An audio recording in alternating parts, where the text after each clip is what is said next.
Hi guys, so today I'm going to talk about my favourite brushes because I did a video like on brushes ages ago and it was kind of boring. Well, it wasn't boring, but it just wasn't, you know, my quality of video now, so I wanted to remake it, but I wanted to make it tons more fun and enjoyable. Just want to quick mention this product here, which my friend gave me, which I'm in love with at the moment, and it is by the brand Ellis Faas, if that's how I say it. Let me know if I say it wrong. And what I love about this is it's like kind of like a bullet, and it's just really cool packaging. And when I first got it, my friend's like, oh, I got this because I didn't really want it, so I'll give it to you. It's not that he was being kind or anything, he just wanted to get rid of it basically. And it's like a really kind of plum red, and I thought I wouldn't really wear it, you know, I'm into light colours because I've got small lips. But today I just went over with a bit of lip liner on my lips, just around here, yeah. And then I got a bit of this, twisted it as so, and I just put it on the inner section of the lips. I didn't put it to the outer line, I just put it on the inner line like this. I'll show you. And then I tap it in.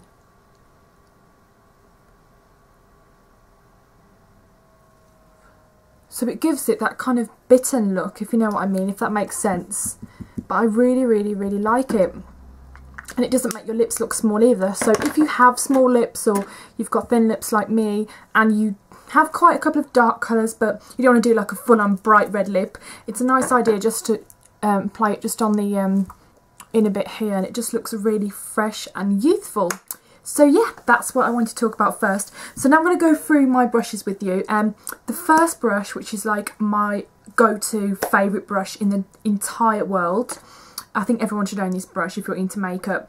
It is the Nars Kabuki brush. I think it's called Kabuki. I don't know why I've got that in my head, but let me know if I'm wrong. And it's just beautifully made, handcrafted, gorgeous brush. And when I first bought this, I went up to the Nars counter and I asked the lady at the counter, you know, I'm just getting into makeup, what brush would you recommend that I must have? And she pointed me to this one here, and I looked at it and I thought, that just looks like, you know, any normal like brush, like a cheek brush. Just bear with me a second. Oh! And I just looked at it, and I thought, that just kind of looks like a normal cheek brush. But then I started using it, and I've used it every single day now for at least a year. And what I love about it, it's really nicely tapered at the ends. So this is not only good for blush and for powder, but it's also great for contouring because it really has that nice tapered edge which you can go in with at the side. So if you're starting out in makeup, or you're already in makeup and you haven't got this brush, it's definitely worth the investment. It's a fantastic brush, so go for that if you can. Next brush, which I didn't really think was that necessary, but I just thought, well, why not just get it. And it's a fan brush, and it's by Louise Young, and Louise Young makes fantastic brushes. She also does makeup as well, but this is called a fan brush, if you didn't know already, I'm sure you do. And this is really good for highlighter, because mainly it only really collects a small minimum amount of product, so it's not really going to apply makeup on thickly. You could even use this to powder your face with, and it just really nicely blends everything together really seamlessly. Can't talk today. And it's really nice. So if you're into makeup, or you're not a beginner and you want to get a brush like this, I do say that. So if you haven't got a fan brush already, and you're looking for a good one, I do suggest this Louise Young one. It's around £24, but it's definitely worth it. I really like it. I don't use it every day, but it is one of my favourite brushes when I do use it, because I do love to highlight the cheekbones. Next brush, which I've had for at least 4 years now, is the MAC 231 brush. And it's kind of like an angled brush. It's not really that angled, but it's meant for eyeliner. It can be used for anything, but what I like about this brush is that you can use it for anything. Like I said, you could use it for the eyebrows, you could use it for eyeliner, you could use it underneath the eyes, you could use it for concealing if you wanted to. So there's so many things you could use this brush for. So if you're beginning in makeup, or you haven't got a brush like this, I would go for this. You don't have to get an expensive brush. You don't have to splash out on a brush like this because it's tiny, you know, it's not really going to make that much difference. But if you want it to last a long time, I would suggest getting the MAC one.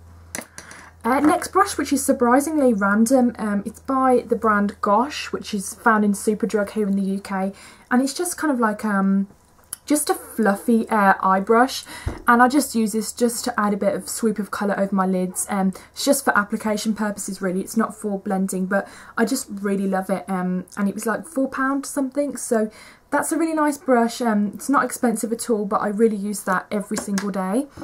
Laura Mercier make the most gorgeous like luxury brushes, and they're so soft and gorgeous. And this is their cheek colour, it's called. I don't know why it's called cheek colour, it should be called cheek brush, I think. And it's just so soft and just feels so gorgeous on the skin. And I love this to apply like really nice peachy pink blush on the apples of my cheeks. And also, if I'm using this brush for bronzer, it's nice to have a clean brush which I can use for blush. So that's really nice. A new brush which I got recently is the MAC 219. Now this is just mainly just to be used in the socket, the crease area. It's going to create a really defined look.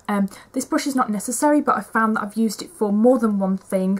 I use it under the eyes as well, and you could even, if it's clean, use it here in the tear duct for pigment or highlight, and even under the brow bone. So this is another multi-purpose fantastic brush. So if you're looking for new MAC brushes to purchase, I'll definitely go for that one. Another brush which is teeny weeny, it's so small, it is the Louise Young LY24, and this is a really tiny eyeliner brush, but it can also be used for pinpointing pimples and concealing them. So this has more than one use again, and I think most brushes have more than one use, to be honest, because then you're just limiting yourself, aren't you? It's all about how you think and how you use different products in different ways.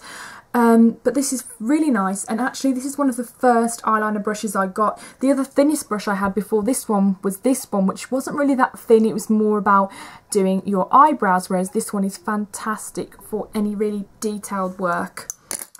So yeah, I think that's it. Oh, one more thing, which is not really a brush, but I really love it. It's a Bobbi Brown little puff for the powder, and what I like about this is that it's kind of like a really old-fashioned way to apply makeup. I just love the idea of, you know, getting your powder puff out and doing this, not even though I really do that in public, but some days I use this to set my face with my powder, and it's just really velvety and soft. And they're not even that expensive, to be honest. So this is a really nice addition to your makeup. I think it's more about like the process of putting it on. I really enjoy using one of these, but it is optional. So yeah, that's it, and I hope you like my video, and just comment below, because I love reading your comments, whether they're nice or nasty. So I'll see you soon. Bye!